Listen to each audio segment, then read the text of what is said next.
Ciro, eu primeiro quero te agradecer pela sua disponibilidade para a gente poder conversar nesse momento tão complicado que a gente está vivendo no Brasil e no mundo, né? Coronavírus, crise na nossa democracia, conflitos raciais nos Estados Unidos por conta de tudo que aconteceu recentemente agora com George Floyd, que desencadeou uma série de manifestações lá fora também. E ontem eu estava conversando com o Glauber Braga, que é um deputado por quem eu tenho um imenso respeito. Eu também. E a gente bateu um papo super importante, falando a respeito das manifestações que estão programadas para o final de semana. O Glauber é favorável a essas manifestações e eu estava tentando argumentar em relação à questão da gente ficar ligado, né, e de ficar bastante alerta, porque talvez essas manifestações possam ser uma grande armadilha para a democracia brasileira. Então, quando eu resolvi te convidar, eu queria também que você explanasse um pouco a sua percepção em relação a essa questão das manifestações de domingo, né, aos riscos que nós estamos correndo na nossa democracia, e aí a gente pode ir aprofundando com outras pautas em relação, óbvio, à pandemia que está inserida dentro dessas manifestações, coronavírus, as atitudes do governo Bolsonaro em relação a como conduzir o Brasil nessa crise, e falar também, obviamente, das questões que inspiram o Brasil nesse momento, que são os atos que estão acontecendo nos Estados Unidos e que podem ser também uma chamada importante para a gente poder entender o contexto de cada país nesse cenário, para não confundir as coisas. Ô, Tico, eu acho da maior importância, eu acho que você está tentando salvar vidas. Não tenho nenhum exagero no meu argumento. E veja, não está na hora da gente ir para a rua. Claro que eu devia dizer antes que eu tenho uma profunda admiração por quem se dispõe de forma muito valente, até heróica, a correr risco de vida, de ser reprimido, não é, para defender as nossas liberdades, a nossa democracia. Portanto, meus parabéns aos jovens da periferia, que basicamente têm essa característica, os que nós vimos até agora. Né, se organizam não ao redor de partidos, são torcidas organizadas em São Paulo, em Porto Alegre, em Belo Horizonte, que foram às ruas e tomaram porrada, levaram bomba de gás lacrimogênio e foram mal compreendidos e provocados pelos boçais do bolsonarismo fascista. Portanto, 1000 elogios à disposição e à coragem deles. Mas eu falo assim até como pai, como avô e como militante político que tem responsabilidade. Não está na hora. Não está na hora porque o nosso campo, o campo humanista, o campo democrático, tem compromisso com a vida. A pandemia está escalando o pico. O Brasil está morrendo uma pessoa por minuto. Ontem, o número de ontem, já foi mais de um brasileiro por minuto morto. E a única condição da gente interromper esse genocídio que o senhor Jair Bolsonaro está produzindo no Brasil, até o Trump denunciou isso hoje, não é? Porque você imagina o limite de responsabilidade de genocídio do Bolsonaro. Nesse momento, a única saída é o isolamento social. Portanto, há uma razão muito forte, não é, da gente pedir às pessoas que não vão, por mais que eu respeite, a sociedade civil é autônoma, não tenho nenhuma vocação para aparelhar a sociedade civil, acha que ela tem que fazer o que ela achar que deve fazer, mas eu falo como pai, como avô, não é? Como militante político responsável, que não está na hora. Não está na hora, especialmente pela questão da pandemia. Mas você trouxe, pioneiramente, uma outra avaliação que eu também conheço. Hoje, as manifestações de rua em favor do Bolsonaro estão cada vez menores e cada vez mais patéticas e ridículas. Você imagina sair 20 boçais, 20 panacas, né, com tocha, com máscara, com essa estética nazista, né, para ir bodejar na porta do Supremo Tribunal Federal, gritando 300, não sei o que das quantas, que é uma menção ao Leônidas na Esparta. Isso é patético. Isso nós temos que rir dessa gente, não é? E, evidentemente, olhando sempre o desdobramento disso. Então, essas manifestações pró-Bolsonaro na rua estão nos irritando muito. porque suas teses estapafúrdias, de volta do AI-5, de censura à imprensa, de agressão de enfermeiro na Praça dos Três Poderes, não é? de insulto a pessoas que estão na rua, não é? Porque estão forçadas a trabalhar nessa desastrada reação econômica também, que está produzindo a pior crise econômica da história. Portanto, nós estamos ficando irritados, mas não temos que entrar no jogo deles. Quem está falando aqui é quem conhece as milícias do Bolsonaro.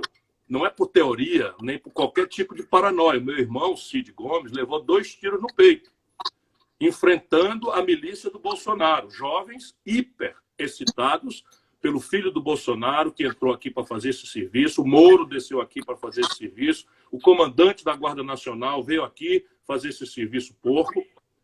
E eles, de arma na mão, jovens policiais hiper, com máscara, não é? Obrigando os comerciantes a fechar o comércio, obrigando, como milícia mesmo. Essa boçalidade o Bolsonaro vai orientar para se infiltrar, como já fez terça-feira. Terça-feira, lá em Curitiba, a manifestação era pacífica. A manifestação estava muito bem conduzida, com a motivação nobre de denunciar o racismo estrutural, não é, em linha com os protestos nos Estados Unidos e no mundo inteiro, que no Brasil é muito pior. 75% dos mortos pela polícia no Brasil são os negros, pardos, jovens da periferia. E aí, quando, de repente, um grupo de pessoas começou a tocar fogo no prédio do Tribunal de Justiça e assinaram ali com o desenho da foice e do martelo. Ora, a foice e o martelo é o símbolo do comunismo. Que conversa mole é essa, numa altura dessa, em pleno século XXI, já faz 30 anos da queda do Muro de Berlim? Isso é o bolsonarismo boçal.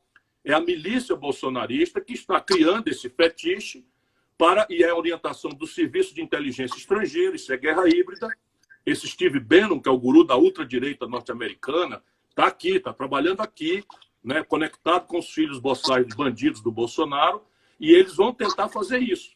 Eles vão tentar produzir um cadáver e vão tentar produzir o que eles vão chamar de desordem, produzida por maconheiros, por bandidos, por terroristas, aspas, aspas, aspas. Isso foi como o general Mourão e o Bolsonaro se referiram às manifestações. Portanto, eles já estão planejados, eles vão se infiltrar. Então, se não quiserem ouvir a minha ponderação, volto a dizer, haverá hora em que nós temos que ir para a rua e eu vou estar junto com as pessoas. Mas, nesse momento, seja pela pandemia, que está no seu pior momento, matando mais de um brasileiro por minuto, seja porque nós não podemos dar por ingenuidade ou por uma valentia respeitabilíssima, mas não pode ser ingênua, não é? Nós não podemos deixar o Bolsonaro ganhar essa parada simbólica de que ele é o fator da ordem contra o caos e a baderna, porque isto é um filme que a gente já conhece. A gente perde a classe média. Classe média que está crescentemente ficando contra as boçalidades do Bolsonaro, na hora que ela começar a ver quebrar vitrine, enfim, ela começa a ficar assustada, porque no Brasil você pode matar as pessoas da periferia, mas se quebrar uma vitrine, aí o conservadorismo todo exacerba. Isso dito, uma palavra pelo menos de ponderação. Quem quiser, vai. O Glauber está achando, o PSOL é o único partido que eu estou sabendo está estimulando isso. Então, pelo menos se cuidem. Organizem como nós nos organizávamos no passado, no enfrentamento da ditadura. Grupos de 5, todos conhecidos um do outro, não é? Para não deixar estranhos entrarem no meio. Então, cada um se proteja com mais 4, mantenha o isolamento social, se puder usar máscara contra a pandemia, e em qualquer circunstância, saia de perto de provocadores, porque eles vão querer atiçar. E a polícia a polícia não, vou refrasear, uma parte boçal da polícia que o Bolsonaro está organizadamente excitando no Brasil, já vai fazer aquilo que a gente viu no Rio de Janeiro. Avançar para rasgar faixa, para tomar bandeira, para provocar e, no fim, ter a justificativa ou o pretexto para dar um tiro num jovem brasileiro. Durante a semana, quando começaram a manifestação do final de semana passada, ela tinha já um cunho pacífico, democrático, organizado, como foi dito, pelas torcidas organizadas e tudo.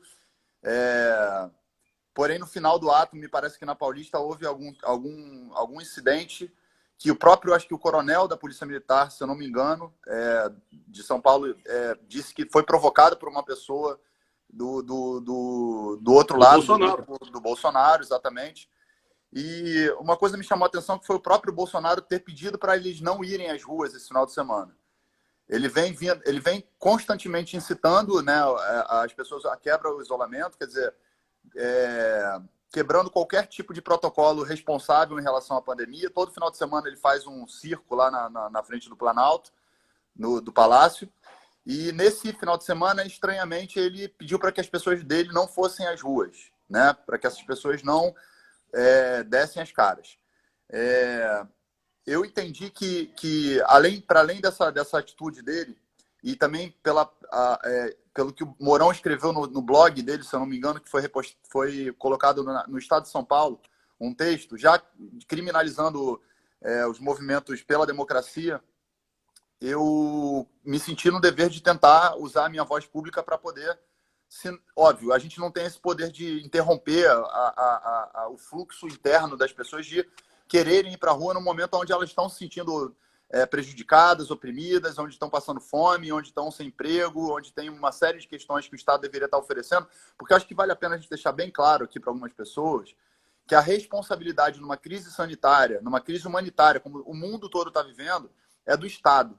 O Estado é que tem que oferecer condições para os cidadãos ficarem em casa, para que as empresas não quebrem, para que os empresários não tenham problemas nas suas empresas para demitir os seus funcionários, criar recursos, maneiras, né, para que a economia que vai ser prejudicada de uma forma ou de outra, porque do jeito que está, ela nem está todo mundo fora, nem está todo mundo dentro de casa. Então, a economia segue sendo prejudicada, os hospitais entrando em colapso, e ele estimulando a quebra do isolamento, estimulando as pessoas a irem lá, e, obviamente, a gente vê que é irrisório, né?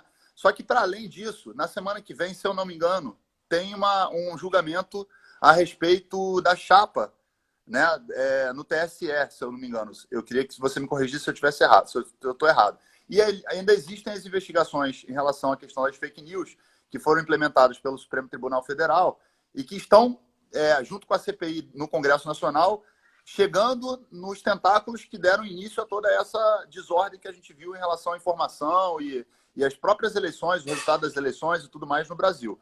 Então, você acha que, diante desse quadro de derretimento político que obriga o Bolsonaro a comprar, inclusive o Centrão, com as emendas que ele está comprando e dando dinheiro, colocou o Banco do Nordeste à disposição de uma pessoa que foi réu na Lava Jato, foi condenado por corrupção, enfim, uma série de problemas que nós estamos aí recebendo essas notícias todos os dias, que esse manifesto, de fato, não seja algo que a gente poderia aguardar, pelo menos por essa semana que vai acontecer, todas essas ações que estão acontecendo no TSE, os desdobramentos do STF, as questões que estão acontecendo, para que, aí sim, com segurança, com uma articulação...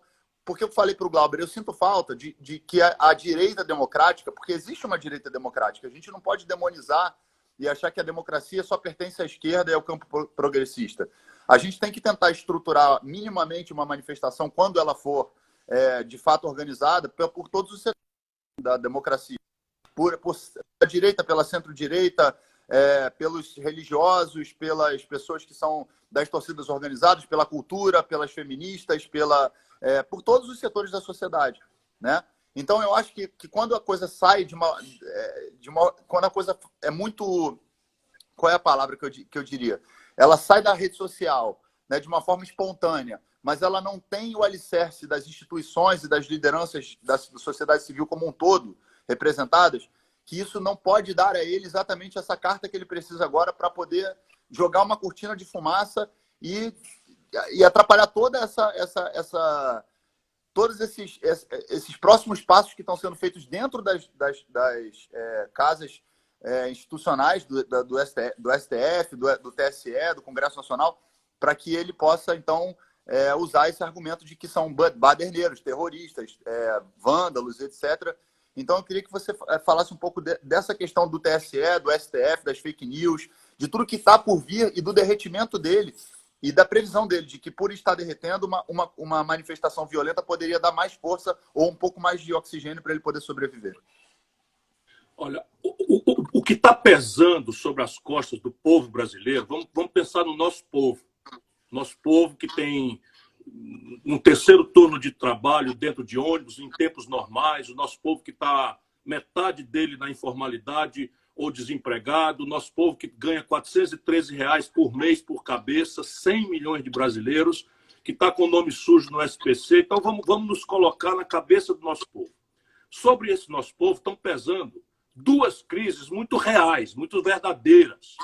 E uma terceira, que é para nós outros, tem uma centralidade para nós outros que temos, vamos dizer, a nossa fome saciada, nossas doenças tratadas por plano de saúde, e a gente precisa entender isso. É o papel, nesses momentos de grande confusão, o papel de quem tem responsabilidade, de quem tem liderança, de quem tem experiência no trato das coisas gerais do povo, é tentar iluminar a inteligência do povo para entender o que está acontecendo. Então, veja, nós temos uma crise de saúde que está caminhando aceleradamente para ser a pior crise de saúde pública da história.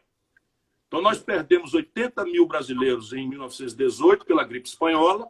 As simulações hoje das universidades estrangeiras, dado que o Brasil, pela irresponsabilidade do Bolsonaro, virou o epicentro da Covid do mundo, da pandemia do mundo. Então, finalmente, o Bolsonaro conseguiu.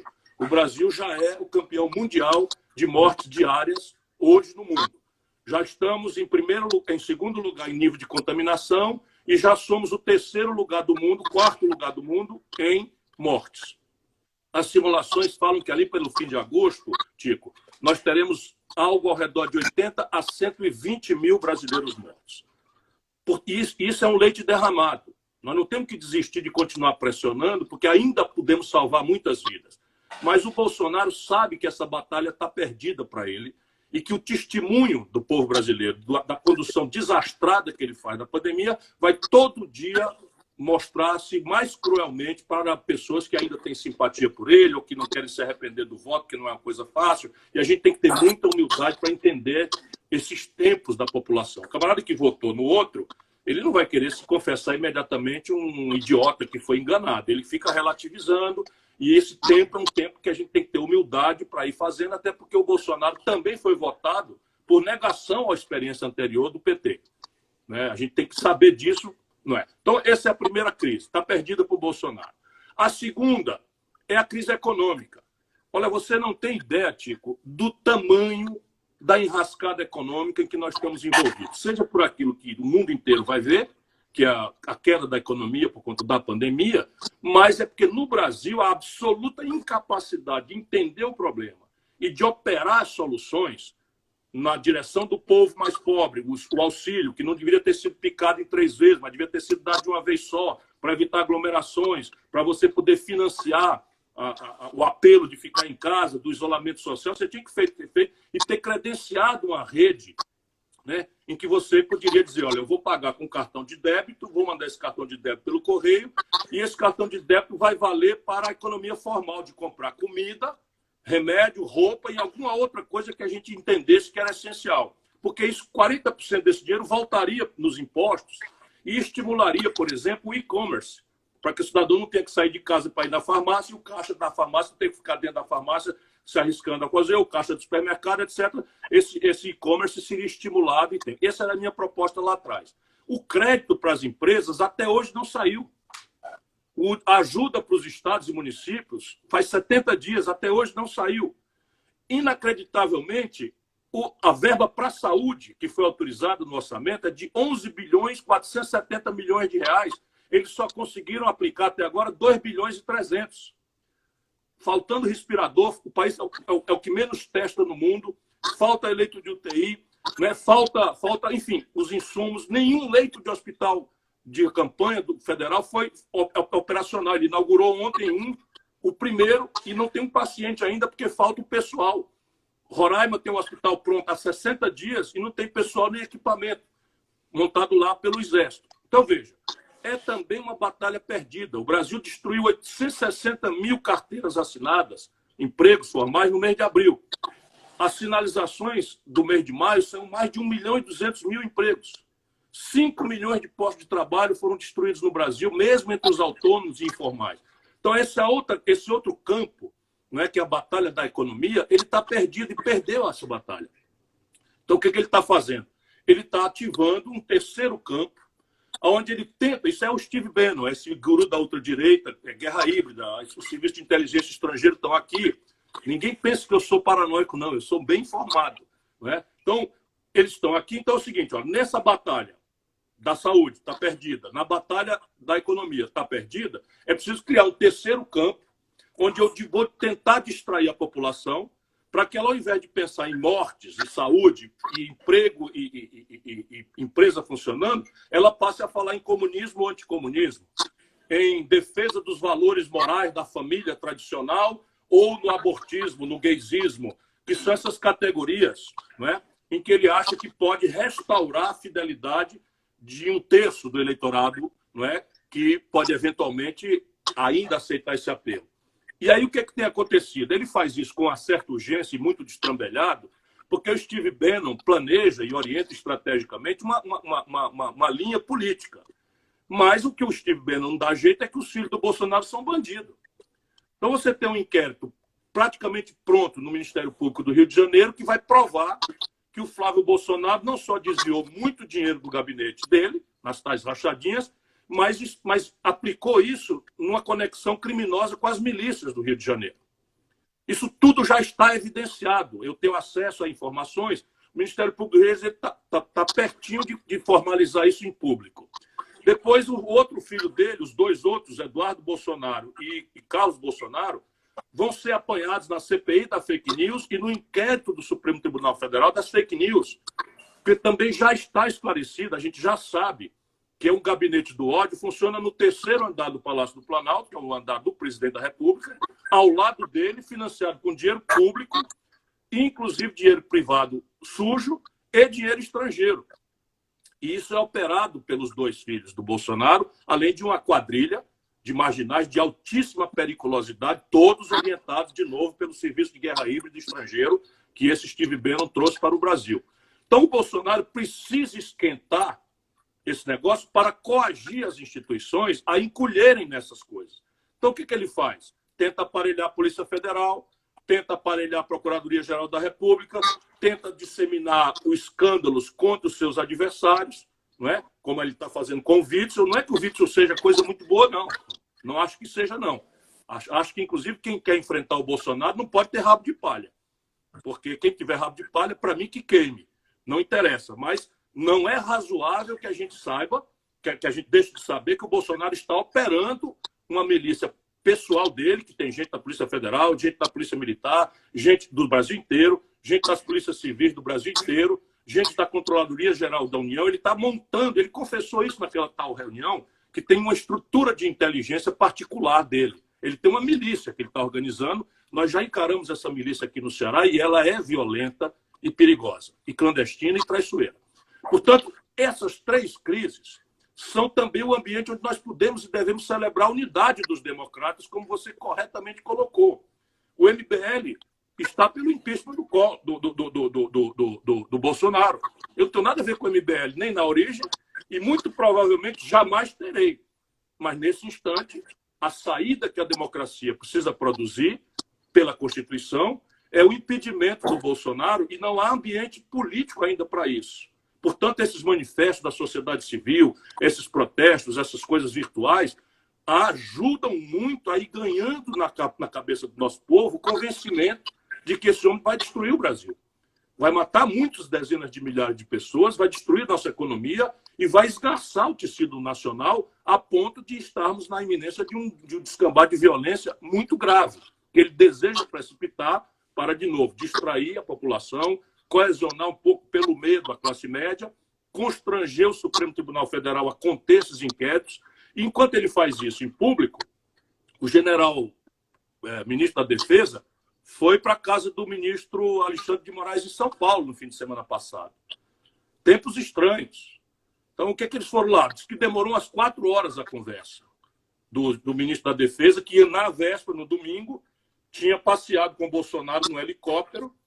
E o Bolsonaro está manipulando essa simbologia de como se ali com ele, confraternizando com os boçais que pedem a intervenção militar. O ministro da Defesa estava ali dando um sinal de apoio a esse tipo de investida. Isso é um jogo de cena, não há ambiente para golpe, nós não temos que temer esse golpe, mas a violência despolitizada, fascista, essa o Bolsonaro vai começar a botar na rua agora. Domingo que vem vai ter.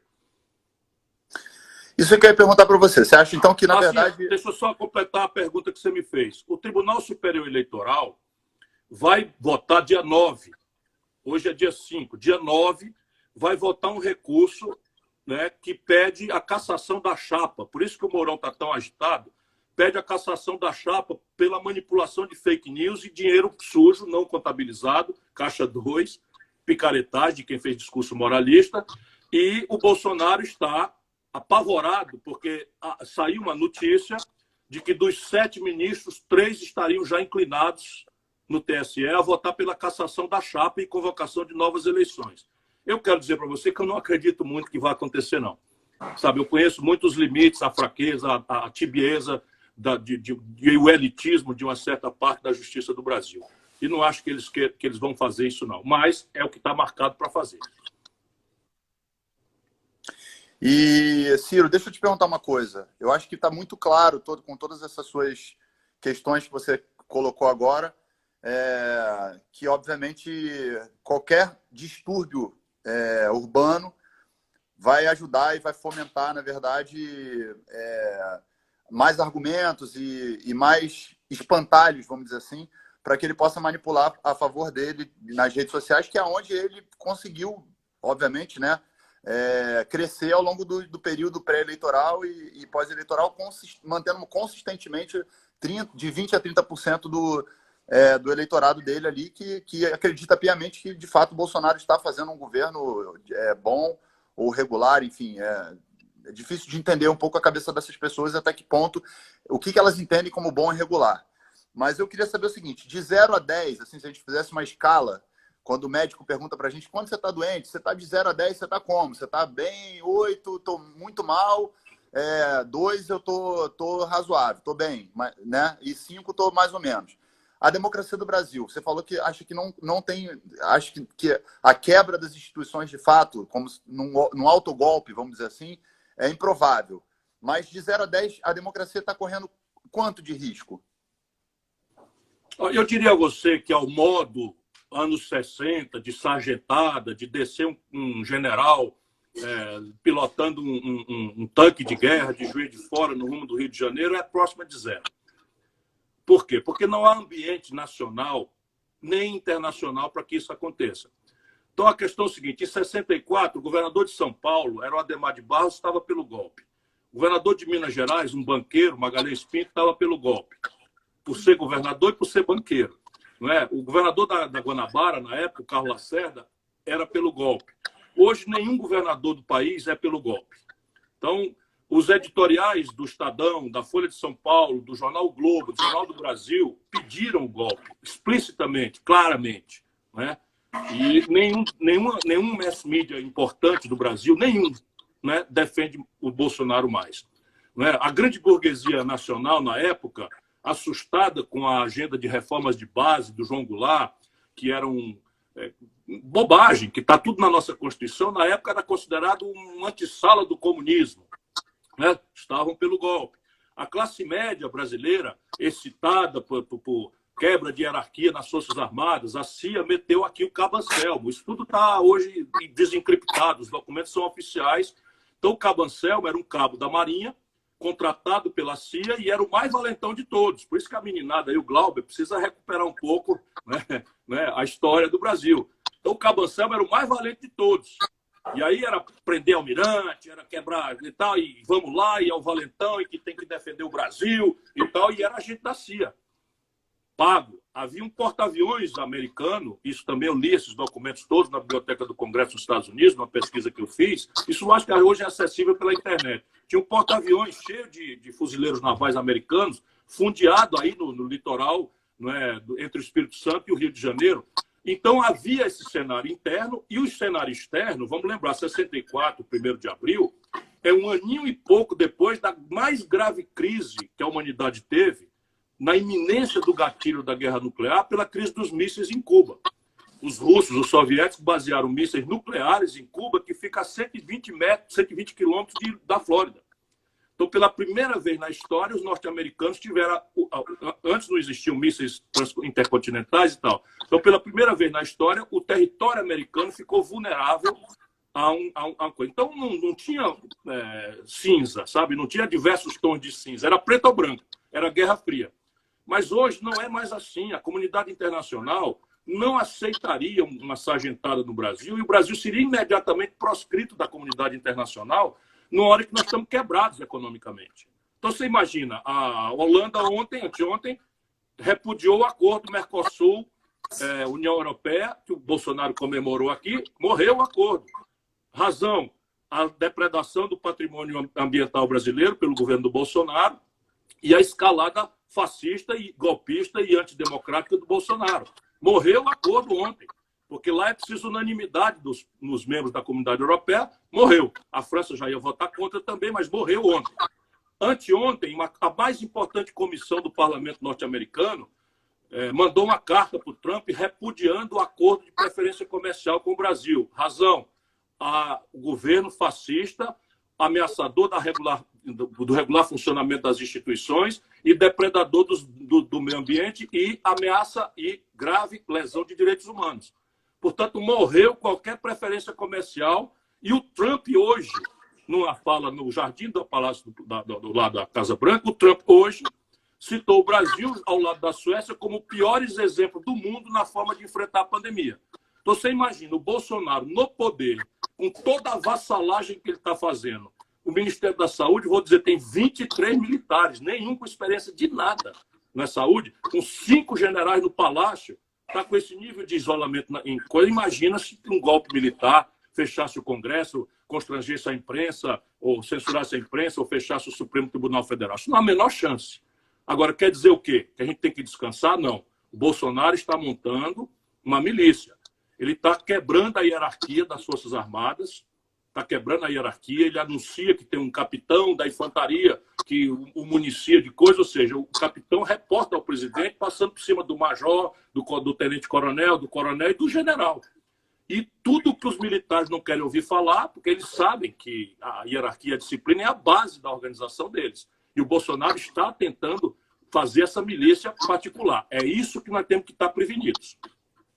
Entendi. E você acha que, na verdade, assim, esses manifestos que estão acontecendo, como o Todos Juntos, o Somos 70% e uma série de outros manifestos que não colocam claramente, explicitamente, né, a questão das pautas progressistas ou a proteção dos direitos dos trabalhadores ou de repensar certas ações que foram feitas ao longo desses últimos anos em relação por exemplo, à Previdência ou a CLT e outras pautas que são de interesse do trabalhador brasileiro, e isso incomoda alguns setores do campo progressista, porque não fica claro, muito claro, que tipo de manifestos são esses e quais são os interesses desses manifestos. Eu assinei alguns desses manifestos, né, junto com várias outras pessoas, inclusive do campo progressista, e entendo que, no primeiro momento, a gente precisa articular realmente um campo democrático firme para poder se posicionar em relação à defesa da democracia, porque,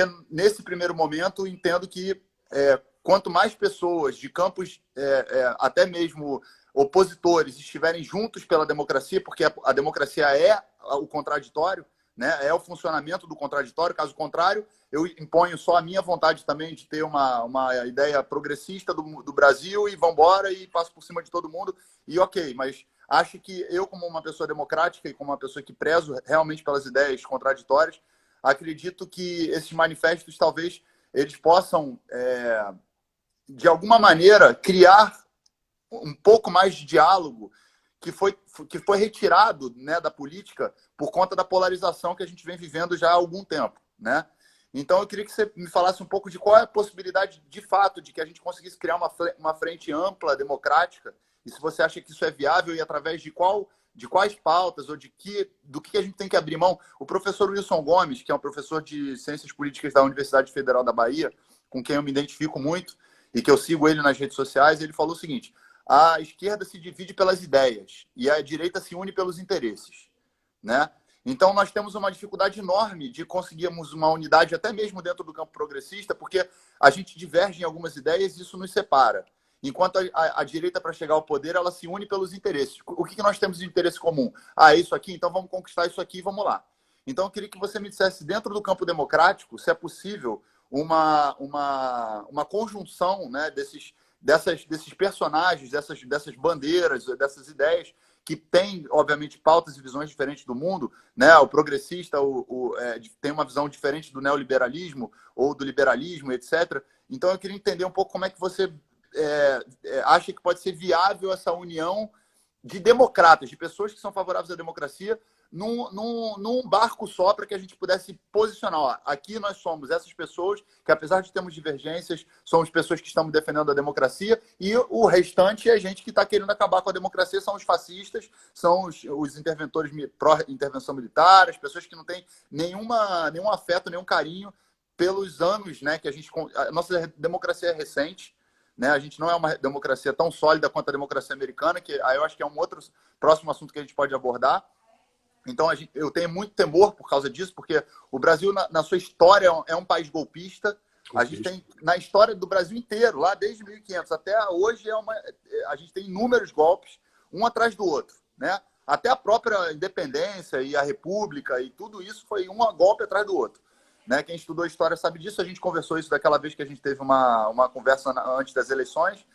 E aí eu queria saber se é possível essa conjunção, essa conjuntura de unir vozes diferentes, dissonantes até em algumas pautas, dentro do campo e do barco democrático. Eu aplaudi e aplaudo com grande entusiasmo e sem nenhuma reserva todas essas iniciativas. Todas. Né? Estamos juntos. Porra, você juntar 2.500.000 assinaturas em 10 dias, isso é muito importante. Você tirar artistas, intelectuais, cientistas do refúgio, não é? Da negação da política, onde nós estamos mergulhados, para vir, não é? Se expor, correr riscos e tal, isso é muito importante. Isso é um sinal de vitalidade da sociedade civil brasileira que estava amortecida. Nós vimos aí o desmonte da Constituição de 88, da promessa generosa de um regime de welfare state, de bem-estar social, para a destruição de tudo. E ninguém quebrou a vitrine no Brasil. Não é que a gente precisa quebrar a vitrine, estou só dizendo que a letargia da sociedade civil é uma doença muito grave. Portanto, eu aplaudo o Basta. Eu sou professor de Direito. São os melhores juristas do país, que compraram um caro página na Folha de São Paulo para publicar ali, dizendo, olha, a democracia é um valor que nós não toleramos que seja subtraído. Os 70%, somos 70%, é iniciativa do Eduardo Moreira, que é um puta de um cara. Esse é um puta de um cara. Esse é um cara com quem eu vou para qualquer tarefa junto. Isso não quer dizer que a gente está de acordo, não. E aí a grande questão é o equívoco repetido do lulopetismo. O Lula está desorientado. Porque quando lá, vou fazer aqui de novo um esforço de história para ambientar e dar conforto a quem tiver dúvida da necessidade da gente fazer o consenso. E o consenso tem que ser raso. Percebe? Você não vai botar no manifesto em defesa da democracia qual é o seu olhar sobre política industrial e de comércio exterior, que é uma centralidade da minha compreensão. Você não vai botar qual é o desenho da Organização dos Trabalhadores no manifesto, que tem que ser raso. Para ser raso, ele tem que ter a busca do consenso. Quando ele vai para o consenso, ele tem que ser ali quase a café com leite, quase água com açúcar, senão não tem o consenso. E o Lula está cansado de saber que as coisas são assim. O que me incomoda do Lula, nesse momento, ele não está nada bem, é que ele viu como é que nós redemocratizamos o país. Ele cumpriu um papel essencial. Veja, quando o Brasil implodiu a economia, o modelo econômico, o general Figueiredo, né, explodiu a economia, inflação, corrupção, tudo de ruim, havia no Brasil uma divisão talvez mais grave, pelo menos do seu ponto de vista da fratura do pensamento nacional, era muito maior do que hoje. Hoje a gente deve ver aí 2 ou 3 grandes linhas, não é? No pensamento progressista não tem nem 2, é o PT e nós outros. Tem 2 aqui, e na direita um pensamento, ou 2 pensamentos, a bossalidade fascista do Bolsonaro, e uma direita, vamos dizer, esclarecida, que envolve aí Luciano Huck, Dória e tal, para a gente ter aqui só elementos objetivos de identificação. Então, veja, lá em 84, ali quando a coisa estava, nós fazíamos reuniões que reuniam Ulisses Guimarães, um conservador católico do interior de São Paulo, Franco Montoro, um democrata cristão conservador, tudo gente de primeira qualidade, a quem o Brasil deve muito. Né? Mas olha a reunião. Estava lá Ulisses Guimarães, Franco Montoro, estava Teotônio Vilela, um usineiro de Alagoas. usineiro de Alagoas, uma estrutura quase escravocrata, né, a cana-de-açúcar no Nordeste. Estava lá o Teotônio, estava lá o João Amazonas, que era o líder da resistência armada ao regime na guerrilha de Xambioá, na guerrilha do Araguaia. Estava lá o Miguel Arraes, socialista, com conexões com a Argélia. Estava lá o Leonel Brizola, que pegou em armas para a verdade lá em 61, quando o golpe contra o João Goulart começou a ser praticado. Estava lá o Luiz Carlos Prestes, um materialista comunista, ateu, conectado com a União Soviética, não é? Absolutamente conectado na questão prática de viver lá, de ser sustentado pelo ouro de Moscou, que a propaganda fazia. E esses homens todos sentamos juntos. Eu era um garoto, mas já estava na luta. E o jovem líder sindical, Luiz Inácio Lula da Silva, estava também. Repare, qual foi o consenso? Nós discutimos qual era a economia política, qual era a equação de sair da crise econômica. Nada. Nós fomos para aquilo que nos unia. Qual era? Anistia, para repatriar todo mundo para casa e restaurar a unidade da nação. Eleição direta, que é para dar ao povo o arbitramento de quem vai levar o quê para o lugar, no poder ou na oposição. E constituinte, que ia refundar o Estado de Direito Democrático e anunciar o novo pacto de desenvolvimento do país. E só. Se a gente fosse discutir qualquer outra coisa, a primeira reunião acabava em tapa e a segunda não acontecia. E é isso que nós precisamos entender agora, enfrentar a pandemia com a guia da ciência, salvar vidas. Enfrentar a crise econômica com o comprometimento de proteger os trabalhadores mais frágeis e as empresas mais frágeis, nos une. E a defesa da democracia, a preservação do calendário eleitoral, das liberdades públicas, da liberdade de imprensa, para os artistas poderem se expressar sem censura, para os estudantes se organizarem sem violência, para os trabalhadores reivindicarem sem qualquer constrangimento. Isso é básico. Nós temos que estar junto, é todo mundo mesmo. Percebe? A direita civilizada tem que vir para cá. A gente tem que tirar eles do lado do Bolsonaro e construir um novo consenso. E aí eu já estou um passo adiante. Eu acho que a democracia só tem um jeito de se proteger da escalada golpista, miliciana do Bolsonaro. É o impeachment. Porque ele está cometendo crimes de responsabilidade. Portanto, a parte jurídica, eu estou seguro que o Bolsonaro é um criminoso. E criminoso a gente pune com a lei conforme ela está escrita, e é o impeachment. Porém, a parte política do impeachment, que é um julgamento no Congresso, não está dada. O Bolsonaro já está comprando votos, né? Estabelecendo, inclusive, uma ruptura com a base moralista com que ele se elege. O lavajatismo, que é um partido político, que tem candidato a presidente da República, já rompeu com o Bolsonaro. Então, nós vamos fazer o quê? Nós vamos emblocar o Bolsonaro de novo? Claro que não. O papel nosso é erodir na opinião pública para mostrar ao nosso povo que o Bolsonaro é uma grande fraude, uma grande mentira. Quem fala contra a corrupção é um corrupto. Ele entregou o Banco do Nordeste, Tico, que tem dezenas de bilhões de reais de ativos e é encarregado de financiar o desenvolvimento da região mais pobre do país, a um picareta que tomou posse, festa, todo mundo engravatado lá, champanhe, 24 horas depois demitiu. Sim. Esse é um governo podre, sabe? Então, o que é que nós vamos fazer? Temos que criar um ambiente na opinião pública para ele perder esse terço que ele tem de apoio lá pelo sul do país, esse quarto de apoio que ele tem no sudeste, no norte e no centro-oeste. Aqui no nordeste ele já está pronto para ser despachado. Aqui ele não tem mais nada, né? Porque ele já perdeu a eleição. Aqui no Ceará ele tirou o terceiro lugar e tirou 23% no segundo turno, o Haddad tirou 71%. Eu tinha ganho a eleição no primeiro turno aqui. Portanto, essa é a tarefa. E esses manifestos eles não precisam estar de acordo com a minha solução, que é o impeachment. Não há consenso em relação a isso, mas eles me ajudam a ajudar o povo a entender o desastre que está acontecendo no Brasil. Portanto, viva! Nós temos que apoiar, estimular e pronto, eu não preciso assinar. Se o manifesto não é do meu agrado, eu não assino, mas eu vou desqualificar. Não é? Isso é um erro grave que o Lula cometeu. Eu analisando assim, do ponto de vista... Porque eu sigo muitas pessoas que são do campo progressista no Twitter e no Facebook, etc. E a análise que eles fazem em relação à questão do posicionamento do Lula é uma análise que, do ponto de vista da justiça pessoal, né, do Lula, de que ele estaria, de alguma maneira, assinando um manifesto onde outras pessoas que colaboraram, inclusive, para a prisão dele e para e para a demolição, para o golpe, para a demolição da democracia que começou ali no golpe da Dilma, etc., como sendo assim difícil para uma pessoa que passou pelo que ele passou, né, pelas questões que ele humanamente enfrentou e politicamente ele enfrentou. Eu acho que politicamente, em vários momentos, muitos momentos com algum motivo, em alguns outros que a gente sabe que foram de forma indevida, né? Porque eu acho que essa questão, a gente até debateu também a questão, por exemplo, do triplex, da forma como o Lula foi condenado, é tudo muito nebuloso, tudo muito difícil de esclarecer, de deixar claro que foi feito por vias legais né? Eu não estou aqui para defender o Lula, nem defender o petismo, em absoluto eu acho que o PT prestou um serviço muito positivo para o Brasil no campo social e em várias áreas, mas também prestou um desserviço em outras áreas também que fazem parte da história do partido, que não dá para a gente olhar para ele como se fosse uma coisa sagrada e que não pudesse ser falado, né?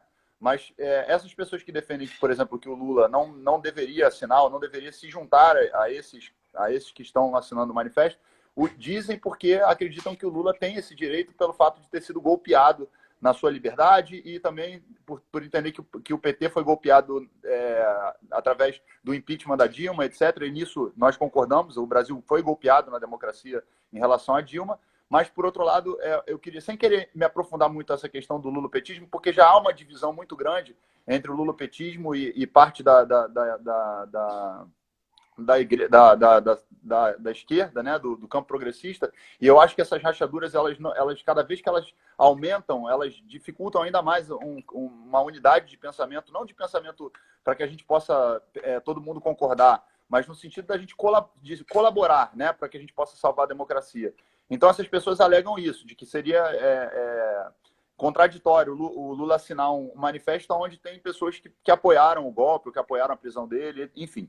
Eu estou colocando essa parte apenas para fazer uma alusão ao direito, né, que eu acho que o Lula tem de se defender nesse sentido, e é um direito totalmente legítimo e que faz parte, embora eu acho que, nesse momento, de fato, a democracia ela precisa ser mais importante do que o PT, do que a história pessoal individual de cada um. Por exemplo, eu assinei um manifesto onde tem pessoas que eu processei, né, e que me prejudicaram. Não estou querendo me comparar ao Lula, obviamente, porque eu não tive a minha liberdade restringida, mas que me prejudicaram muito, né? E, no entanto, nesse momento, eu acho que o Brasil é mais importante do que os problemas que eu sofri particularmente. Mas, no caso dele, foram problemas muito graves e a democracia também sofreu muito por conta de alguns personagens dessa história recente do impeachment e ao qual eles não estariam disponíveis a estar ao lado. Eu queria que, sem que a gente criasse algum tipo de desavença ou de ofensa no ponto de vista, né, individual, respeitando nesse caso, como é que a gente pode entender esse posicionamento? Do ponto de vista humano. Olha, do ponto de vista humano, basta que ele não assine. Eu não assinei. Não gostaria de ver minha assinatura junto de certas figuras lá, mas isso quer dizer o quê? Que eu vou falar mal? Vou dizer que um manifesto que tem a assinatura do Chico Santa Cruz, do Chico Buarque, do Caetano Veloso, e do Haddad, é um manifesto de direita. Desculpa, o Lula está muito mal. A gente não pode sacralizar o Lula porque ele virou parte do problema. E eu não falo isso com nenhum prazer, é com muita dor. Sabe quem sofreu violência? O Miguel Arraes. O Miguel Arraes foi tirado do Palácio Campo das Princesas como governador de estado, foi preso, ficou trancado numa cela minúscula em Fernando de Noronha, e depois correram com ele. Ele conseguiu asilo político na Argélia e ficou quase 20 anos proibido de ver os filhos. Se eles não viajassem para a França ou para onde ele foi depois, ele não veria. O Brizola foi exilado. O Brizola iam matar o Brizola no Uruguai. Ele foi avisado da Operação Condor que iam matá-lo, como acabaram matando o Orlando Letelier, quando acabaram matando o Allende. O Brizola pediu asilo aos americanos. Deve ter sido um dos únicos asilos políticos americanos deram. E o Brizola passou 20 anos apartado da pátria, da família. O Brizola destruiu a família, os filhos criaram 1000 confusões, porque garotos passaram por todo tipo de constrangimento e dificuldade. Eu não quero dizer que eu não respeito o sofrimento do Lula, eu respeito com o meu coração. O Lula não é uma figura que eu conheço pela televisão, um cara que eu apoiei, que ajudei por 30 anos. Né? E o Lula virou um mentiroso, Tico, um mentiroso compulsivo. E a razão dele não é coerente.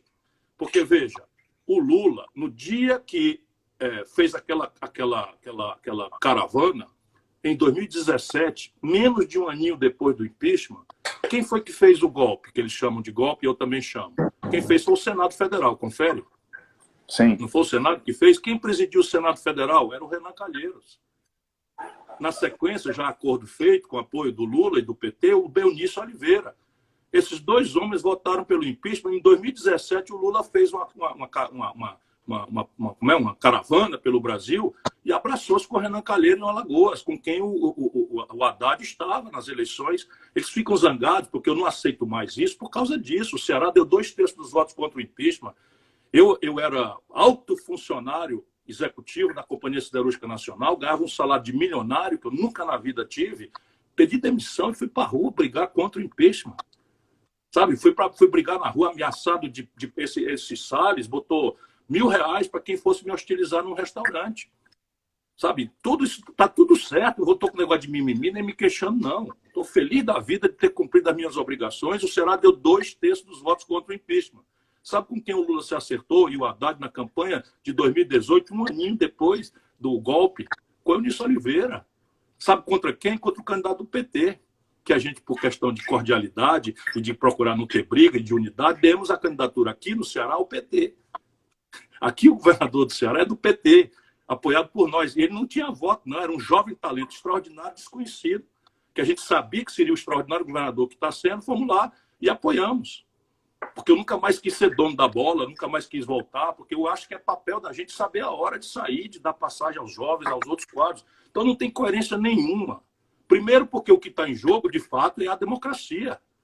Então, veja bem, o Fernando Henrique, com quem eu rompi, veio, nós fomos fundadores do PSDB, eu fui ministro da Fazenda do Itamar, ajudei a implantar o Plano Real. O Fernando Henrique disse a mim, certa feita, que devia a mim a eleição dele, o que não é verdade, foi um agrado que ele quis fazer. Eu rompi feio com o Fernando Henrique. Agora o Fernando Henrique está dizendo que apoia o impeachment. E eu vou dizer, não, eu não sento com o Fernando Henrique. Que conversa é essa? Que conversa é essa? Nosso dever com o Brasil é nos unir todos. E é todos mesmo, para proteger a democracia. Porque isso é o raso consenso. Sem democracia não dá para respirar. Para um cara como eu, para um cara como o Lula, não dá. Mas o Lula está de tal forma tomado de ódio, e esse egocentrismo, esse lulopetismo centrismo, não é? Que o que ele não for a luz, o que não for o centro, o que não for o cara, ele está numa tática. Qual é a tática? Ele quer radicalizar a expressão de um pedaço sectário da esquerda para, achando que o Supremo Tribunal Federal vai anular as decisões do Moro por suspeição, que eu acho que, inclusive, juridicamente, essas decisões do Moro são nulas, porque o Moro se comportou como parte, não teve a isenção de juiz, e ele acha que esses processos sendo anulados, ele recupera os direitos políticos e vem candidato. Então ele acha que, sendo candidato, ele tem 30%, 35%, não, mas ele disse agora, ontem, numa entrevista, que ganha no primeiro turno. Então a cabeça do Lula não está bem, ele descolou da vida. Não é? E a gente não pode deixar isso acontecer. E o PT está debatendo isso internamente. É muito dolorido para eles, é muito delicado. Como é que eles fazem com o São Lula, né? O infalível Lula, que está fazendo besteira no atacado e no varejo diariamente? Eles estão discutindo lá. E a gente tem que fazer. O Haddad, imagina o constrangimento, o Haddad assinou o manifesto, estamos todos juntos, e no dia seguinte o Lula esculhamba. Olha o constrangimento do líder que eles estão preparando. Não dá, né? Está muito errado isso. Eu acho que, enfim, eu tinha que colocar essa... Olha, quem botou o Michel Temer na linha de sucessão foi o Lula. O Michel Temer era o último deputado votado em São Paulo. Não tinha voto. E quem quiser vai no Google e vê lá o que é que o Lula fala sobre o Michel Temer. Na época eu disse, isso é um ladrão. Aí o Michel Temer me processou e a Dilma, não, o Ciro está magoado. É sempre assim, reduz a coisa, desqualifica e vão fazendo merda. Quem entregou a Câmara Federal ao Eduardo Cunha, que assinou o pedido de impeachment, criou as pautas bomba para destruir o governo da Dilma, foi o Eduardo Cunha. Quem entregou furnas para o Eduardo Cunha roubar e comprar a maioria dos votos para si foi o Lula. Sabe esse Gedel que está preso? Foi ministro do Lula. E agora indicou o chefe de gabinete dele, está na cadeia, indicou o chefe de gabinete dele para o Bolsonaro. Sabe, o Palocci é algum líder contraditório. O Palocci foi braço direito do projeto do Lula, fundador do PT. O Palocci é réu, confesso, devolveu 100 milhões de reais. Então, isso eu tenho prazer em dizer? Nenhum prazer. Mas agora a gente tem que entender por que 70% do povo do Rio de Janeiro votou no Bolsonaro.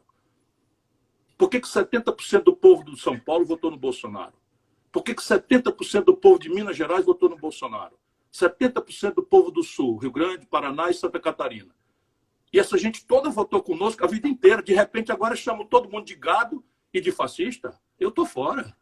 O nosso povo não é gado e nem é fascista. O nosso povo votou odiando o estelionato eleitoral da maior crise econômica da história, que vai bater agora o recorde ao Bolsonaro, que a Dilma e o PT produziram, com um escândalo generalizado de corrupção que não dá para fazer de conta que não aconteceu. Que houve várias arbitrariedades contra o devido processo legal do Lula. Não estou dizendo hoje, não. Eu já fui muito mal compreendido. Eu propus, em certa altura, sabendo que o Lula ia para a cadeia, eu disse para eles, você vai para a cadeia, eles vão lhe botar na cadeia. E eu propus que a gente reunisse um grupo de juristas, manifestássemos ao povo brasileiro a denúncia de que estava sendo feito lawfare, ou seja, a manipulação da lei para fins de perseguição política e fraude eleitoral, e tirássemos o Lula para uma embaixada. Ele achou que eu estava querendo tirar ele do meu caminho para ser candidato a presidente da República.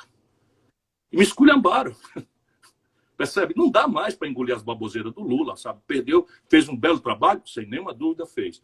Mas é hora agora de virar a página, senão o Brasil não se acha mais. Quer ver o Bolsonaro restaurar? Quer ver o Bolsonaro voltar a ter força? É só dizer que o PT vai voltar. Não, sem dúvida nenhuma. Todas as pesquisas fazem isso.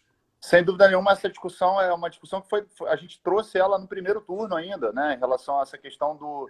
O antipetismo, ele não é... Ele existe, né? E para alguns setores do PT é difícil de assumir essa questão. Eu quis colocar essa questão do Lula mais pelo ponto de vista porque eu acho que existem figuras que eu respeito dentro do PT e dentro do núcleo progressista que deram esse argumento. E eu queria falar, né, sobre esse argumento para não passar uma coisa aqui como se eu estivesse ignorando também o fato de que o Lula, sim, é uma figura importante, de fato, e que ele tem seus defeitos e tem suas qualidades, teve suas virtudes e teve seus problemas dentro do campo político, mas que eu concordo que nesse momento a gente tem que ter uma unidade, de fato, essa questão que você colocou. Se eu não concordo, não assino, mas esculhambar é diferente, ou não, ou criticar, ou fazer as críticas é uma forma diferente, embora nós estejamos ainda dentro da democracia, no direito de cada um achar o que acha, né, se é legal, se não é, enfim, cabe a cada um individualmente. Eu queria aproveitar que a gente tem esse tempo que a gente está conversando para falar sobre como esses protestos nos Estados Unidos, né, para a gente voltar para a pauta da manifestação, como esses protestos nos Estados Unidos, que são protestos extremamente significativos nos Estados Unidos inteiro. E hoje me parece que os generais americanos falaram que não vão interceder, porque parece que o Trump tentou fazer uma intervenção dos militares e os generais se recusaram a fazer isso. Né? Quer dizer, os Estados Unidos é um país que tem história com a questão do racismo já de muitos e muitos séculos, de muitos anos, assim como o Brasil. E lá eles vêm fazendo protestos que têm, até pelo tamanho da violência que aconteceu com o George Floyd, eu vi não foi nem um depoimento, foi uma manifestante, uma ativista falar uma coisa absurdamente que os saqueadores foram vocês que nos saquearam a vida inteira, vocês que nos maltrataram, nos violentaram a vida inteira. Nós não aguentamos mais, nós não temos mais condição de... Só que, assim, eu entendo que nos Estados Unidos não há, de fato, nenhum ambiente que possa segurar aquela revolta toda, porque, assim como no Brasil, os negros sofrem horrores e existe uma diferença muito grande, né, entre a forma como o racismo é tratado nos Estados Unidos e como é tratado no Brasil. O fato é que os negros, e nós somos brancos privilegiados, temos que reconhecer isso, não temos condições de nos colocar dentro, né, na pele deles para saber o quanto eles sofrem em relação a isso. É muito difícil para a gente imaginar, mas eu queria saber a que ponto essa influência dos manifestos americanos pode influenciar nos manifestos brasileiros. E aí, mais uma vez, como lá está havendo muitos conflitos, né, com a polícia, com conflitos urbanos e etc., por N razões, eu não estou aqui para justificar nem para um lado nem para o outro, eu acho que cada um sabe aonde que pega em si e como se demonstra essa revolta, mas como é que isso pode inspirar no Brasil uma linha de manifestações também violentas, porque as pessoas aqui também estão cansadas, e acabar, e aí, sim, desencadeando um conflito mais grave nas ruas. Nós já temos a preliminar dessa sua corretíssima preocupação. Curitiba, terça-feira. né, na outra terça-feira à noite, né, nós já vimos acontecer. Porque é natural, uma espécie de instantâneo mimetismo do mundo ocidental com aquilo que ocorre nos Estados Unidos. Isso vem, por exemplo, 68, a explosão das manifestações de massa nos Estados Unidos tinha o trauma da Guerra do Vietnã, que não era um trauma que estava na humanidade, mas detonou uma insurgência revolucionária entre os jovens, com uma estética, peace and love, né, o movimento hippie e não sei o quê, e a apologia do sonho lisérgico. Tudo isso foi extremamente transformador da humanidade, e a influência foi do que aconteceu pioneiramente na América do Norte por uma razão prática, que era o recrutamento à força de jovens para ir lutar uma guerra sem sentido. E quando começou a surgir e os estrategistas do Vietnã fizeram uso massivo disso, da propaganda, sabia que a guerra não era no território do Vietnã, mas era no território norte-americano, para mostrar a ilegitimidade daquela intervenção, que estava matando jovens sem sentido. Isso vai acontecer de novo. As manifestações em Berlim, em Londres, em Paris, estão sendo gigantescas pela onda de influência, onde o racismo nem é tão estruturalmente grave quanto é nos Estados Unidos e no Brasil. Como a diferença gravíssima entre eles e nós é de que eles foram a uma guerra civil que matou quase 10% da população americana por causa disso. Não é? O Sul sublevou-se contra a abolição da escravidão, ali com Abraham Lincoln, e eles foram a uma guerra civil. E isso tudo foi vencido na bala, mas ali a estrutura conservadora, escravocrata, que também é muito verdadeiramente renitente no Brasil, continua toda inteira. No Brasil, não houve a guerra e nós fizemos 350 anos de escravidão, fomos o último país do mundo a abolir a escravidão e mudamos a lógica da escravidão de uma forma pusilânime. O Brasil fez a lei dos sexagenários, ou seja, quem chegasse a 60 anos estava libertado.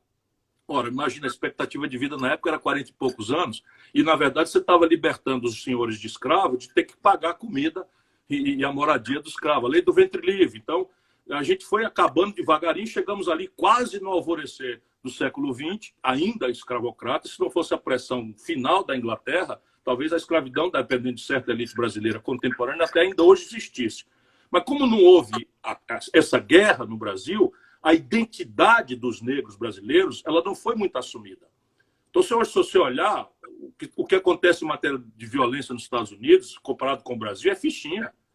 O Brasil teve, entre homicídios e mortes pela polícia, 70 mil pessoas em um ano. 75% disso são negros. Negros, pobres.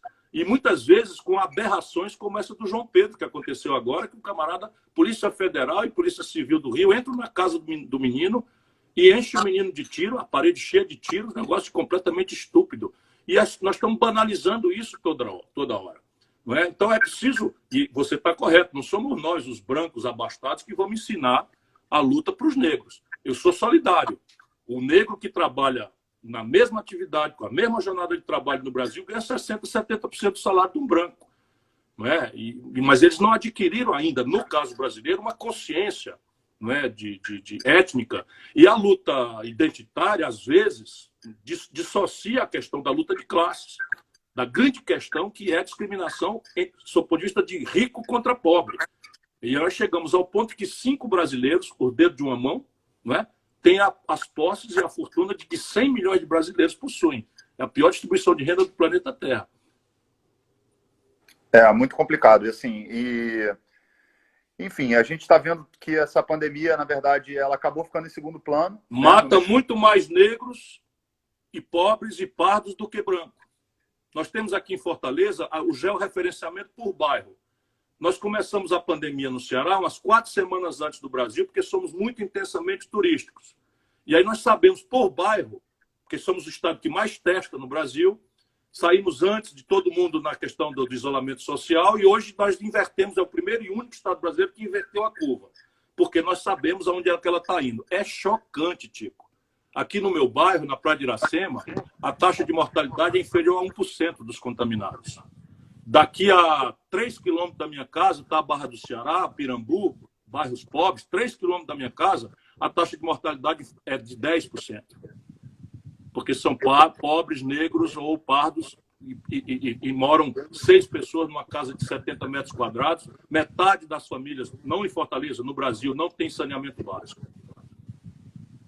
Não, é lamentável que assim, a gente, nesse momento do Brasil, com uma crise sanitária mundial, né, que a gente esteja passando por um período de um processo que faz parte de uma guerra política, né, de uma questão política que acabou piorando ainda mais a situação das pessoas. Quer dizer, se as pessoas não se manifestam, elas estão colocadas numa posição já de total descaso por parte do governo, e se elas se manifestam, elas têm o risco de voltar para casa com vírus e encontrar um hospital cheio de pessoas já internadas ou com as UTIs, né, já colapsadas, etc.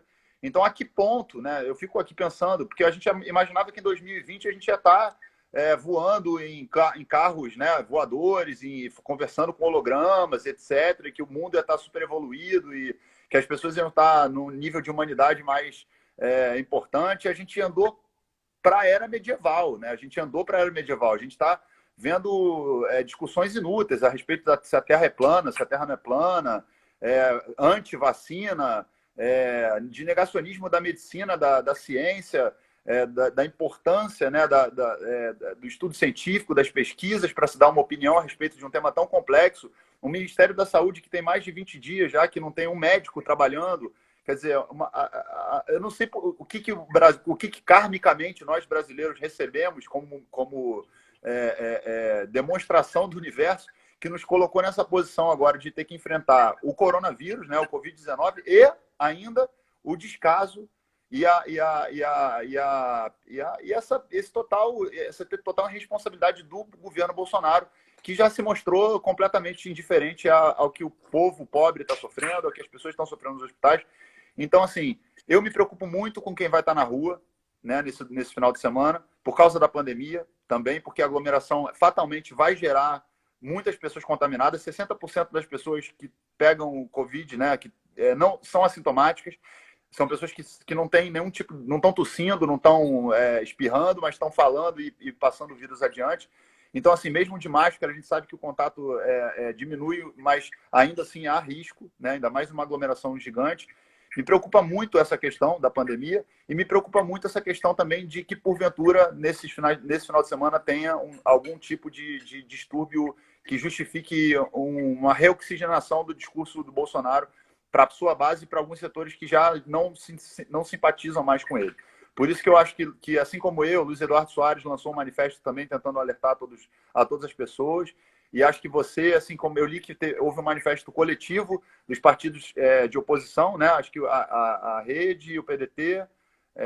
o PV e a Rede soltamos notas dissuadindo a nossa militância de ir para as ruas, embora elogiando a coragem e o heroísmo de quem quiser fazer, pedindo que se precatem dessas duas questões, né? Da pandemia, que não está na hora de a gente ir para a rua, e das provocações e o Bolsonaro quer isso, produzir cadáveres. Exatamente. Então, assim, Ciro, eu queria que você falasse... Primeiro, eu queria mandar um alô para a galera do time Ciro Gomes, que é uma galera que sempre está fortalecendo nas redes sociais. Eles são super ativos, né? Eles mexem pra caramba, movimentam pra caramba, as hashtags, etc. Estão sempre aí colaborando muito aí nessa história toda. E queria que você falasse só um pouquinho do seu livro também, que você lançou agora, recente, né? Sobre o projeto de desenvolvimento aí do... Isso, exatamente. Foi um dos livros mais vendidos na Amazon, né? Amazon. Deixa eu completar um pouco a sua ponderação anterior, até porque o livro fala sobre isso, né? O Brasil precisa achar um caminho da gente entender, no meio dessa brutal confusão, aonde é que a gente precisa deixar as diferenças de lado e nos consensar. E agora está, para mim, muito claro, o enfrentamento da pandemia sob a guia da ciência, salvar vidas, enquanto ainda é tempo. O enfrentamento do desastre econômico, salvar empregos, salvar empresas, especialmente as pequenas e microempresas que são responsáveis por 7 em cada 10 empregos. E, mais eloquente que tudo, salvar a democracia, as franquias liberais. Entretanto, há duas questões em que nós precisamos, em ambiente respeitoso e fraterno, se depender de mim, e é disso que o livro trata, aprofundar diferenças. Sabe, explicitar a concretude das nossas diferenças. Por quê? Porque se nós não entendemos em duas questões que é preciso separar nossas compreensões, nós não vamos nos reconciliar com o povo brasileiro. Primeiro, o que aconteceu com o Brasil? Pode acreditar, não é kármico, não é o universo conspirando, é o fracasso da política. Sim. Então, o que aconteceu com o Brasil para a gente chegar a esse fundo do poço que nós estamos com um idiota, antes de mais nada, na presidência da República, mas um idiota genocida, um idiota sem escrúpulo. Então, isso não caiu por acaso. Isso aconteceu por um conjunto de fatores que não cabe aqui agora, não é a hora agora, a hora é do consenso. Mas daqui a pouco nós precisamos entender, abrir um debate, todos nós. Hoje eu tive uma reunião virtual, naturalmente, com as 6 centrais sindicais brasileiras. Fiquei feliz que nem pinto do lixo, porque estava todo mundo. Os trabalhadores, que têm diferenças importantes, Força Sindical, Central dos Sindicatos Brasileiros, a CUT, etc., todo mundo junto, numa agenda concreta, e tem a ver com isso que nós estamos conversando aqui. A CUT estava lá, sem qualquer tipo de reserva, nós precisamos trabalhar juntos e tal. E viva, está começando a acontecer, apesar das distorções de lideranças políticas que perderam a noção do tempo. Entender o que aconteceu para levar o Brasil a isso é chave para a gente sair disso. Se não faz um diagnóstico bom, não tem terapia. E a outra coisa é o que queremos colocar no lugar disso, que está aí. Então, o livro ele procura entender as duas questões. E é muito generoso o livro, enfim, com a esperança de que o Brasil tem saída, mas é muito cruel e realista na identificação de coisas sérias, com números. Então, se você tomar, por exemplo, a grande restrição do Lula com o Fernando Henrique agora, que não pode, que não sei o que e tal. O governo Fernando Henrique teve um crescimento médio de 2,3% ao ano. O governo do PT, 2,6% ao ano. A base estrutural foi a mesma política. Sendo que o Lula, naturalmente, aproveitando um ciclo generoso de preços altos dos produtos tradicionais brasileiros, mandou um pouquinho para o povo. Na rede de proteção social, na expansão do crédito, na melhoria do salário mínimo. E isso tudo faz com que muita gente tenha gratidão, e eu respeito muito isso. Mas, estrategicamente, o Brasil está parado de crescer desde os anos 80, Tico. E isso é o que eu procuro mostrar no livro, as causas, o que aconteceu para o Brasil chegar a isso, de ser uma das economias que mais crescia no mundo, era muito maior economicamente do que a China em 1980. Hoje somos 1/6 da China, sob o ponto de vista de indicadores de economia. Ela é 16 vezes a produção industrial brasileira, quando a gente era a soma dela, da China, de Malásia, Singapura, Vietnã, tudo junto ainda sobrava. Ali ontem, em 1980. E o que fazer para botar no lugar? Isso supõe projeto, plano, meta, prazo, quanto custa, de onde vem o dinheiro, como é que nós vamos elaborar os conflitos.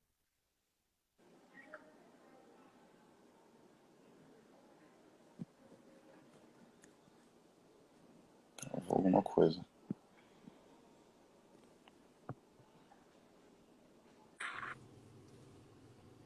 Estava dizendo que essa é a síntese do livro, não sei se caiu aí na hora que eu Não, falei. acho que travou um pouquinho ali. Mas você estava falando da síntese do livro. Não, a síntese do livro é isso, é um diagnóstico profundo, com números bastante realistas da vida brasileira, mas as pistas de uma solução esperançosa, que o país tem toda a condição de virar o jogo, embora o desafio entre uma coisa e outra seja um desafio político muito intrincado, porque a partida de dissenso, ódios e paixões, né? Então, para o cara que gosta do Lula, ele não quer ouvir. Um cara que gosta do Bolsonaro não quer ouvir. E desse jeito, um diálogo de surdos, nós não vamos para canto nenhum. Eu queria te agradecer, Ciro, porque eu sei que seu tempo é super corrido, você está fazendo milhões de lives, falando com milhões de pessoas. Eu queria agradecer esse espaço que você deu aqui para a gente poder falar sobre essas manifestações e sobre o cenário de modo geral do Brasil, do mundo, da pandemia, dos cuidados, das questões que a gente tem que abordar. Agradecer a todos que nos assistiram. A gente chegou a quase 10 mil pessoas, é um número bastante alto aqui dentro da minha página, pelo menos. Eu tenho feito algumas lives aqui que atingem um número bom, mas acho que nunca atingiu 10 mil pessoas ao mesmo tempo assistindo. Então, eu queria agradecer a todos que estão nos assistindo, e aos que assistiram e que vão assistir, porque a live vai ficar na minha página. Queria agradecer ao Vicente aí, a Gisele, todo mundo que sempre me atende muito bem aí quando a gente precisa se falar. E a Luciana tá mandando um beijo para a Gisele aí, para você também, para a família toda.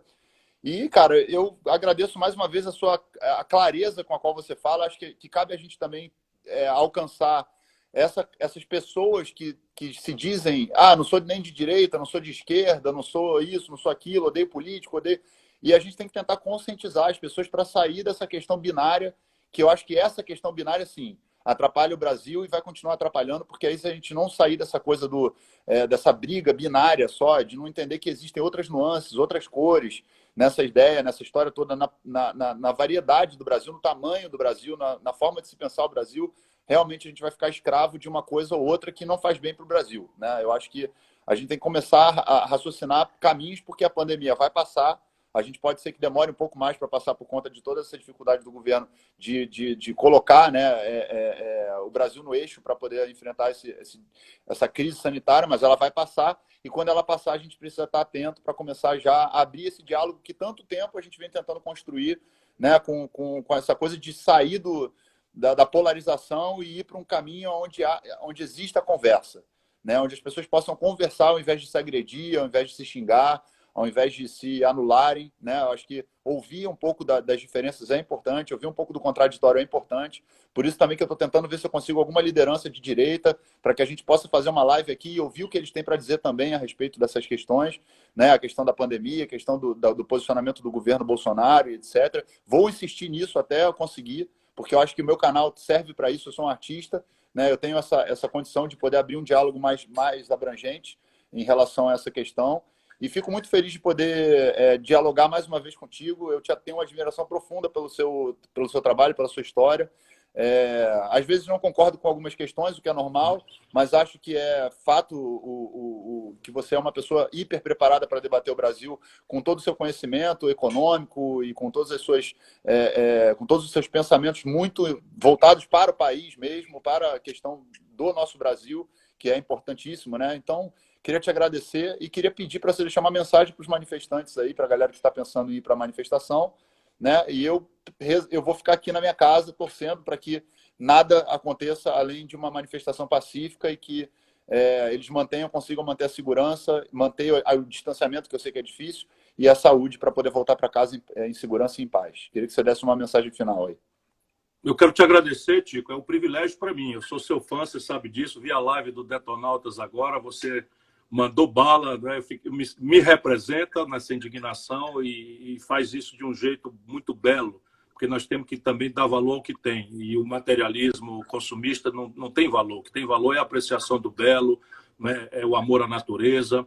E o livro reflete sobre isso, sobre aonde achar a felicidade, sobre a ressignificação de ser de esquerda, de direita, de centro, nesse mundo digital, pós-moderno. Enfim, muito obrigado a você por ser essa figura inspiradora para muitos brasileiros e para mim também. Abraço a Luciana, agradeço a ela todas as gentilezas. A Gisele está aqui do lado, mandando um beijo para ela e para você. E para a turma boa aí, quer dizer, a turma boa é a minha turma, mas para todo mundo que não está aguentando mais, eu entendo com o meu coração.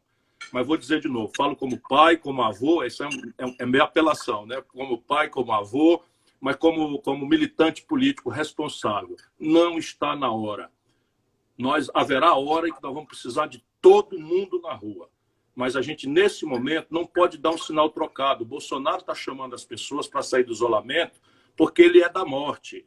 Ele é cruel, ele não tem alteridade. O Bolsonaro não deu uma palavra de condolências para as 34.021 famílias que perderam seus filhos a valores de ontem, porque ele agora, a frieza desse homem, desse genocida, não tem limites. Ele agora determinou que o Ministério da Saúde divulgasse os números de morte depois dos jornais da televisão. Ele não está preocupado com as mortes, ele está preocupado só em manipular, e nós não podemos nos confundir com ele. O que é que nós vamos fazer na rua uma hora dessa? Vamos ficar iguais a eles? Ou, se não quiserem me ouvir, cuidado, pelo amor de Deus, com provocadores. Cuidado, pelo amor de Deus, com essa parte bandida da polícia. Hoje eu vi uma cena nos Estados Unidos que vai acontecer aqui no Brasil. Um senhor de idade ir andando, vê lá aquele monte de brutamontes, sintomaticamente todos brancos, e vieram e deram um empurrão no cidadão de idade, todos os cabelos brancos, caiu, bateu a cabeça no chão, saiu sangue pelo ouvido, eu não sei a consequência, porque o ouvido para por aí. E isso é que é a banalização da violência que está marcada para encontrar nosso povo. Quando o presidente da República, o vice-presidente da República, antecipadamente chama de bandidos, terroristas, maconheiros, o que ele está é predispondo a milícia deles para isso. Se um policial despreparado, fanatizado pelo bolsonarismo boçal, chega lá já classificado que quem está ali protestando é um bandido, terrorista, maconheiro, não tenha dúvidas, vão descer o porrete, enfim, e vão produzir um cadáver. Portanto, meu irmão, se você de todo mundo quiser ouvir minha ponderação para ficar em casa, haverá hora que nós vamos precisar de todo mundo e eu vou estar junto. Mas se você não quiser ouvir essa palavra, se organize com 5 pessoas que você conhece. Faça como nós fazíamos lá atrás no enfrentamento da ditadura. Marque um ponto para, na hora que vier a provocação, corra. Não é ato de valentia enfrentar a provocação de policial armado. Corra e marquem para se encontrar. E se faltar um dos 5, telefone para a família, telefone para a igreja, telefone para um político respeitável para ir atrás dessa pessoa, porque é assim que a gente tem que se proteger contra o fascismo. Maravilha, Ciro. Obrigado mais uma vez, tá? Acho que o seu recado foi dado, eu não preciso nem falar mais nada, eu concordo plenamente com tudo que você está falando. E agradeço a você mais uma vez pela sua atenção, pelo seu cuidado e pelas palavras de tanta sabedoria que você vem oferecendo todos os dias para todos nós aí na internet. São super inspiradoras também. Muito obrigado de coração. E eu espero que você fique bem aí também na sua casa, com a sua família. E a gente precisa realmente defender os interesses das pessoas que não conseguem ter o privilégio que a gente tem, né, de poder desfrutar de uma casa, de comida, de uma estrutura mínima, para poder passar essa pandemia sem danos na família, sem danos na saúde. E há uma pandemia também de saúde mental, né, que a gente tem que tomar um cuidado enorme. Então, as pessoas precisam muito tomar cuidado com a mente, com os pensamentos, com o coração, com o que está refletindo nas suas cabeças, porque, obviamente, existe uma indignação coletiva com tudo que está acontecendo. E a gente tem que tentar, no máximo, né, de tudo, se organizar para que, quando a gente precisar, de fato, ir na rua, num segundo momento, depois dessas manifestações que eu torço para que sejam, de fato, pacíficas, a gente conseguir inundar a rua de pessoas para a gente, de fato, mostrar que o Brasil não precisa do Bolsonaro, não quer o Bolsonaro como presidente e que a gente merece mais do que isso, né, para toda a população, para a população pobre, para a classe média e para as pessoas que trabalham por esse país e querem fazer esse país um país grande, né, que o Brasil é um país grande, o Brasil é um país com potencial enorme. Então, hoje é dia do meio ambiente, né? Então, deixar um salve também para todos os ativistas que trabalham na luta do meio ambiente que está sendo destruído, devastado por essa gestão do Bolsonaro, e te agradecer. Muito obrigado, Ciro. Obrigado, Tico Santa Cruz. Sou seu fã. Eu também sou seu fã. Grande abraço. Um abraço Fica bem, grande. tá? Valeu, galera. Obrigadão aí. Se cuida.